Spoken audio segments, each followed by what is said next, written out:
다양한 고용 형태가 있는데 제대로 알지 못해서 놓치는 취업 기회가 있으면 너무 아쉽잖아요. 안녕하세요. 커리언이에요. 취업하면 무조건 정규직만 가야 할까요? 파견직, 계약직, 도급직은 가면 안 된다는 말 진짜로 믿는 건 아니죠? 다양한 고용 형태가 있는데 제대로 알지 못해서 놓치는 취업 기회가 있으면 너무 아쉽잖아요. 이 영상을 보시면 더 많은 취업 기회를 알 수 있고 제대로 취업할 수 있는 기회가 될 거예요. 그럼 시작해 볼까요? 첫 번째는 파견직이에요. 파견직이 정확히 모르는 사람 너무 많죠. 파견직 하면 좀 부정적으로 인식돼요. 비정규직이기 때문이죠. 자, 그런 인식 때문에 파견직을 포기하는 분들 너무 많거든요. 파견직은 원청회사가 해당 업무에 대한 인원을 직접 채용하지 않고 파견회사를 통해서 간접 채용하는 형태예요. 근로자는 그래서 근로계약을 원청회사가 아닌 파견회사랑 하게 되는 거죠. 쉽게 말하면 파견회사의 직원인데 원청회사에 가서 일을 하게 되는 형태예요. 그래서 원청회사의 계약 관계가 아니더라도 일반적으로 업무 지시는 원청회사에서 받게 되는 거죠. 그리고 파견직일 경우 파견회사의 근무 요청 기간만큼 원청회사의 계약직일 가능성이 높아요. 파견회사는 근로기준법을 안 지킨다? 아니에요. 파견회사일 경우 더 근로기준법을 잘 지켜요. 왜냐하면 1년에 2번씩 고용노동부에 감사를 받거든요.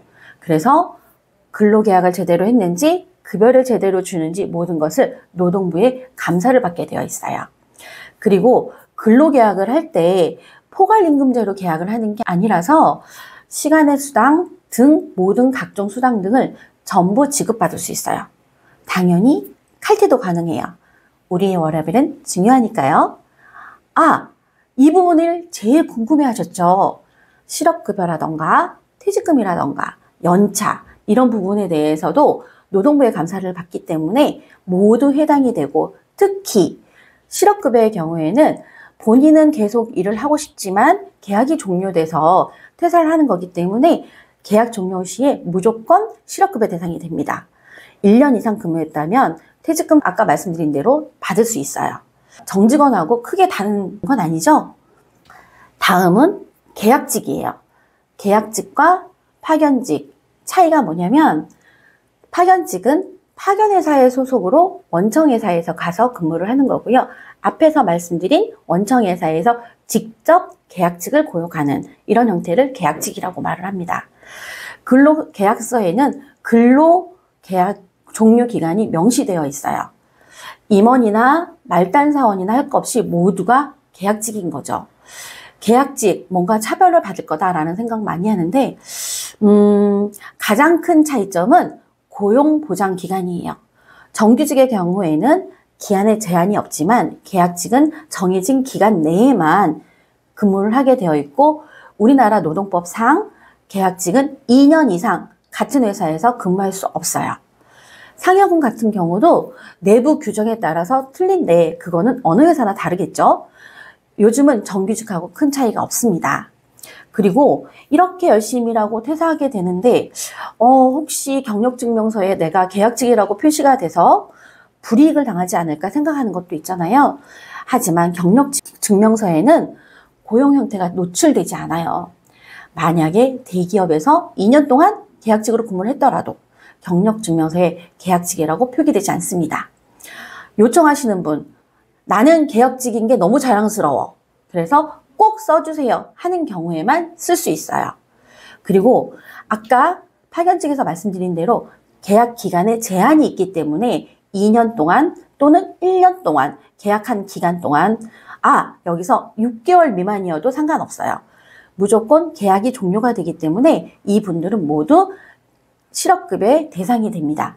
아까 말씀드린 대로 무조건 1년 이상 근무하셨으면 퇴직금도 받을 수 있고 연차 물론 해당됩니다. 자, 마지막으로 또 설명드릴 수 있는 부분은 고용 형태 중에 도급직이에요. 도급? 도급이 뭐지? 이렇게 하시는 분들 많으실 거예요. 대부분 도급이라고 하면 건설이나 청소하시는 미화원들 이런 분들로 생각을 하시는데요. 그거 도급에 대해서 정말 잘 모르고 계시는 거예요. 도급 업무는 정말 다양하고 정말 많은 업무가 있답니다. 청소, 미화 같은 그런 단순 업무부터 개발, 마케팅, 반도체 공정 등 전문성이 필요한 고난이도 업무까지 있어요. 도급은 B 회사에서 업무의 일정 부분을 A 회사가 위임을 받아서, 그러니까 10가지 일 중에 한 가지를 또 띄어받아서 그 일에 대한 완성을 하는 거거든요. 그러니 아까 파견직과는 달리 A 회사에서 업무를 받았기 때문에 A 회사 소속으로 근무를 하는 거죠. 그래서 고용 형태와 근로 기준은 회사마다 다 다양해요. 여기까지 고용 형태에 대해서 알아봤는데, 그런데도 쌓인 오해가 안 풀리신 분들 분명히 있을 것 같아서 준비했어요. 파견직에 대한 오해 싹 다 풀어봅시다. 자, 파견직은 무조건 걸러라, 이런 말 많이 하시는데 왜 걸러야 하는지 이유는 글쎄요, 누구도 몰라요. 왜냐하면 정확히 모르고 있기 때문이죠.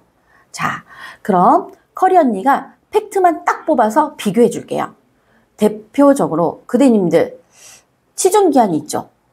보통 대기업, 중견기업은 이력서를 넣고 최종까지 한참 걸리기도 하지만 답변이 잘 안 오는 경우도 있어요.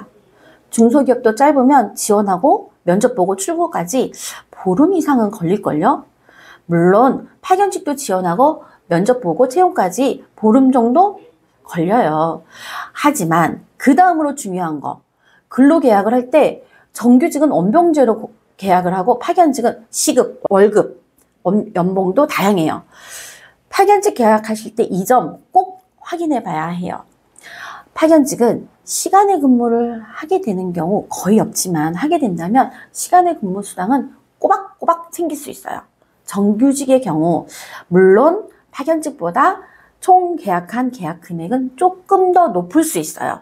하지만 포괄임금제로 계약하시게 되면 죽어라 야근을 해도 수당이 없는 경우가 좀 많죠.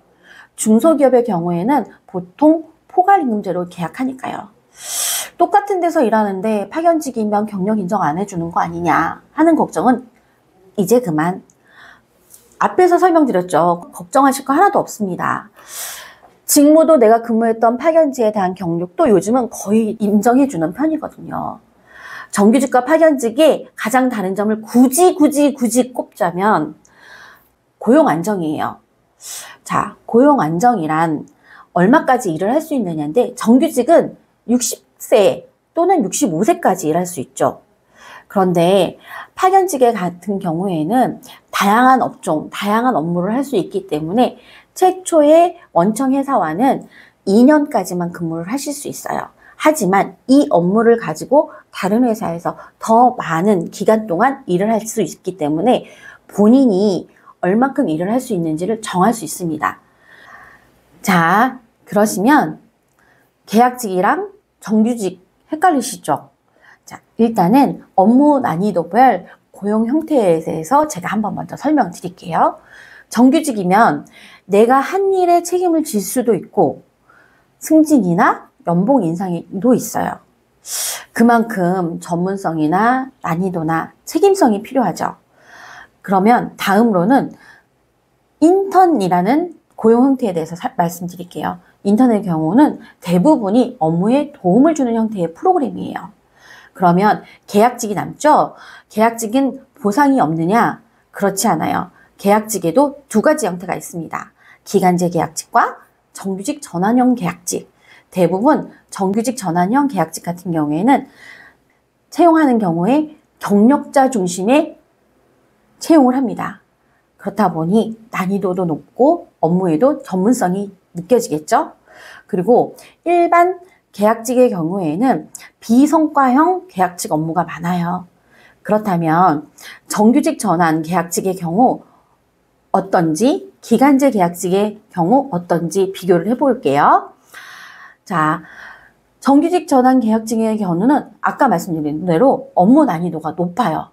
전문성을 띄어야 하고 경력이 있어야 되겠죠. 그런 다음에 그 기간제 계약직은 업무 난이도가 중하에서 하 정도 된다고 생각하시면 됩니다. 그리고 상여금 내규에 따라 달라요. 이 상여금을 누구에게 줄 거냐 이런 것들은 회사마다 다 다르겠죠. 제일 중요한 근로 형태의 변경은 보통 계약직이면 일반 업무기 때문에 계약 연장도 가능하고 2년까지 근무하실 수 있어요. 하지만 정규직 전환형일 경우에는 계약 연장이 어려울 수도 있어요. 왜냐하면 특수한 프로젝트를 원해서 전문직을 고용했기 때문에 이 프로젝트가 성공해야지, 그리고 연속이 돼야지 정규직이 되는 경우가 많거든요. 자, 도급도 좋다? 나쁘다? 서로 다른 의견들이 많아요. 우리가 흔히 아는 그런 도급은 청소, 판매, 사무보조, 비전문적인 업무 영역이라고 생각하시죠. 하지만 시설관리나 슈퍼바이저, 사무행정에도 전문 영역이 있습니다. 최근에는 도급 형태로 많이 진행을 하고 있습니다. 전문가적인 영역의 업무면 급여도 높고 원청 정규직과 업무적으로도 차별이 거의 없거든요. 자, 여기까지 커리어 언니가 알려주고 싶은 이야기들이었고요. 오늘 영상 내용과 관련해서 가장 많이 궁금해하는 질문 몇 개만 뽑아봤어요. 첫 번째, 웹디자이너인데 대기업 2년 파견 계약직 경력에 도움이 될까요? 도움이 된다면 이직할 때 중소기업 정규직일 때보다 얼마나 더 도움이 될까요? 여기서 키포인트는 대기업이에요. 대기업 2년 파견 계약직이 제가 앞전에서 말씀드렸던 것처럼 파견직은 그 회사에 직접 들어가서 그 회사의 문화와 업무 진행 방법, 스킬 등을 습득할 수 있다고 했잖아요. 중소기업의 정규직도 물론 좋기는 하지만 물고기도 큰 물에서 노는 물고기가 더 좋은 물고기처럼 알고 있죠. 더 큰 회사에서 모든 것을 습득했다는 게 나의 커리어에 더 도움이 됩니다. 또한 최근에는 파견직으로 근무한 경력에 대해서 예전에는 안 해줬었는데요. 최근에는 그런 것들을 다 인정해 주거든요. 그렇기 때문에 저는 대기업 2년 파견 계약직 괜찮다고 생각합니다. 두 번째, 대기업에 지원 예정입니다. 동일한 직무지만 A사는 파견직, 그리고 B사는 계약직으로 모집하고 있어요. 어디로 지원하는 게 나을까요? 자, 대기업에 지원 예정입니다 라고 되어 있죠. 동일한 직무지만 A사는 파견직, B사는 계약직, 구분하지 마세요. 대기업이라는 게 중요해요. 계약직이든 파견직이든 바로 직전 질문과 똑같은 얘기예요. 대기업에서 일할 수 있는 기회가 있다면 어디든 지원해서, 그리고 많이 지원할수록 나에게 선택의 기회가 올 수 있다는 점 잊지 마세요. 세 번째, 중견기업에서 2년 계약직으로 1년 반 정도 지났어요. 주변에서 일 잘한다고 하는데 정규직 전환 가능성 있을까요? 좀 전에 제가 말씀드렸던 거 기억나시죠? 나한테 일 잘한다라고 생각하는 사람이 누구인지가 중요해요. 저에게 일을 주는 사람인지, 떠넘기는 사람인지, 아니면 저의 업무를 평가하는 사람인지. 평가하는 사람인 경우에는 저의 정규직 전환에 영향을 줄 수 있어요. 하지만 저에게 일을 맡기거나 내려주는 사람의 경우에는 저의 정규직 전환에 영향을 주지 않는 사람이 거의 대부분이거든요. 본인의 업무를 슬쩍 일 잘한다 라는 칭찬과 함께 떠넘길 수도 있기 때문입니다. 그래서 이거에 흔들리지 마시고 내가 지금 잘하고 있는 거를 더 잘 하시는 게 좋아요. 그렇다면 분명히 인사권자가 여러분을 보고 계실 거고, 그 평가는 여러분의 정규직 전환 또는 그 회사가 정규직 전환에 케이스가 없거나 기회가 없는 회사일 가능성이 있습니다.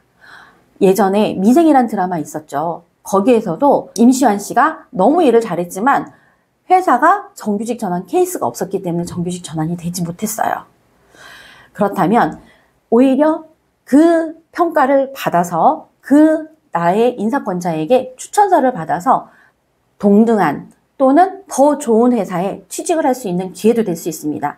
그렇기 때문에 계약직을 끝까지 나의 업무에 최선을 다하는 것이 제일 좋은 방법입니다. 취준생활 1년 정도 지났고 중견기업 마케팅 보조 1년 파견직으로 제안이 왔는데 괜찮을까요? 단순 업무만 하는 건 아닐까요? 여러분, 취준생활 1년 정도에 본인이 무엇을 하셨을까요? 이력서를 쓰고 내가 마케팅 업무를 하기 위해서 공부를 하셨겠죠. 공부를 한 것과 실제 현장에서 일을 해본 것과는 엄청난 차이가 있어요. 그 차이는 1년 동안 쉬었다라는 게 10년 이상 차이가 날 수도 있습니다. 차라리 중견기업 마케팅 보조라도 들어가셔서 실제로 그 업무를 경험해 보시고 이것이 나의 커리어로 쌓일 수 있도록 해보시는 건 어떠실까요? 단순 업무 보조만 하더라도 자, 신입사원으로 대기업에 입사를 했어요. 중견기업에 입사를 했어요. 중소기업에 입사를 했어요. 신입사원은 누구나 단순 업무만 합니다. 오히려 파견직의 경우에는 그 업무를 정확하게 해내는 사람을 뽑아야 되기 때문에 단순 업무임에도 불구하고 전문가가 될 수 있습니다. 자, 그렇다면 이 경력 1년을 가지고 중견기업에 입사를 했다. 그러면 그대를 단순 업무에 쓸까요? 그렇지 않습니다. 직접적인 업무에 투입될 가능성이 더 높습니다. 그렇기 때문에 1년이든 6개월이든 2년이든 어떤 직종에서든 내가 하고자 하는 업무의 커리어를 쌓아가는 것이 더 중요합니다. 그렇기 때문에 저는 파견직이라도 내가 하고 싶은 일에 업무를 해보는 것이 더 좋다라고 생각합니다. 이제 거의 다 왔는데요. 그냥 가면 아쉬우니까 간단하게 딱 대답할 수 있는 문제들로 뽑아봤어요. OX로 대답해 드릴게요. 2년차 직장인입니다. 도급계약으로 하루 8시간 근무하고 있고 4대 보험 없이 3.3%만 공제하고 급여를 받고 있습니다. 이 상황에서 퇴직하면 근로자가 아닌 프리랜서라 퇴직금을 받지 못하나요? 아니에요. 근로를 지속적으로 하고 그 회사에서 4대 보험 없이 3.3%만 공제하고 받았다고 하더라도 업무를 지속적으로 8시간씩 주 5일 근무를 분명히 하셨을 거고요. 우리나라에 고지되어 있는 근로기준법상 퇴직금은 무조건 지급 대상이 되십니다. 그렇기 때문에 퇴직금 받을 수 있습니다. 다음은 아르바이트인데 근로계약서가 아닌 도급계약서를 작성했고 회사 측에서 도급이라 별도 주휴수당이 없다며 대신 상품권을 받았습니다. 이게 맞는 건가요? 아니요. 도급계약서도 근로계약서와 같습니다. 도급이라는 거는 그 회사가 다른 회사와 업무를 가져온 것이고 아르바이트로 근무한 그대는 근로를 제공한 겁니다. 그렇기 때문에 별도의 주휴수당을 받아야 하고 상품권은 성과금이나 인센티브라고 생각하세요. 주휴수당은 분명히 받을 수 있고 정당하게 주장할 수 있으십니다. 만약에 문제가 생긴다면 이거는 노동부에 질의를 하셔도 좋습니다. 자, 그러면 세 번째, 파견직이고 다음 달에 계약 연장이에요. 아직 임신 4개월 차 관련해서는 회사에 알리지 않았어요. 이 상황을 숨기고 계약 연장 후 출산 후 육아휴직 예정인데요. 육아휴직 급여 받을 수 있을까요? 참으로 난감한 질문입니다. 이 부분은 제가 근로자의 입장과 사측의 입장을 두 가지를 다 말씀드려야 될 것 같아요. 근로자의 입장에서는 O, 사측이라면 X입니다. 왜냐하면 근로자의 입장에서는 지금 잘하고 계신 거라고 칭찬해 드릴 수 있어요. 회사에 물론 알리면 당장 다음 달에 계약이 만료가 되는 거기 때문에 연장 안 하겠죠. 그렇기 때문에 숨기시고 계약을 연장 후에 회사에 알려서 출산 후 육아휴직 다 받으실 수 있습니다. 그러나 사측에서 입장에서 볼 때는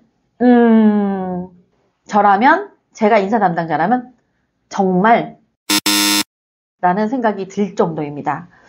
회사에서 계약직이기 때문에 계약직을 고용했다라는 것은 이 업무를 완성해야 되고 이 업무가 그 계약 기간에 끝나야 된다는 얘기거든요. 그런데 그대님이 1년 반 정도, 출산휴가 3개월, 육아휴직 1년 하면 15개월 동안 자리를 비우게 되면 이 중에 인건비가 들어간다는 거고 또 1년 동안 그대님이 하셨던 업무를 다시 시작해야 된다라는 무리수가 있거든요. 그렇기 때문에 이 부분은 제가 단답형으로 O라고 말씀드리기보다는 O도 될 수 있고 X도 될 수 있다라는 말씀 드리고 끝내겠습니다. 다음은 4번. 오직 정규직만 퇴직금, 연차수당, 실업급여 받을 수 있나요? 아니요. 정규직은 퇴직금 받을 수 있다고 다 알고 계시죠? 그리고 앞에서 제가 설명드렸잖아요. 도급직, 파견직, 계약직 다 퇴직금, 연차수당, 실업급여 물론 연차도 쓰실 수 있으시고요. 다 해당이 됩니다. 그런데 여기서 정규직이 못 받을 게 있어요. 실업급여. 실업급여는 내가 일을 계속 하고 싶은데도 못하는 사람들, 그러니까 계약직이나 파견직의 경우에는 계약에 제한이 있잖아요. 그래서 나는 일을 하고 싶지만 계약이 끝났기 때문에 퇴사를 할 수밖에 없는 사람들, 또한 도급직 같은 경우에는 원청회사와 이 일을 맡은 회사랑 계약 기간이 끝나면 이 일을 할 수가 없습니다. 그렇기 때문에 이 고용 형태는 실업급여를 무조건 받을 수 있어요. 물론 본인이 일이 싫다고 계약 기간이 끝나지 않거나 도급 업무를 종료가 되지 않았는데 그만두는 경우에는 해당이 되지 않습니다. 이 부분은 정규직이랑 똑같아요. 근데 정규직은 본인의 계약 기한에 제한이 없기 때문에 본인이 회사에서 잘려야 받을 수 있는 겁니다. 그러니 공고사직만 해당이 되겠죠. 이렇게 4가지의 Q&A를 진행을 했고요. 지금까지 커리어 언니와 커리어 파는 시간이었습니다. 더 궁금하다면 좋아요, 댓글, 구독까지 부탁드립니다. 다음 시간에 다시 만나요.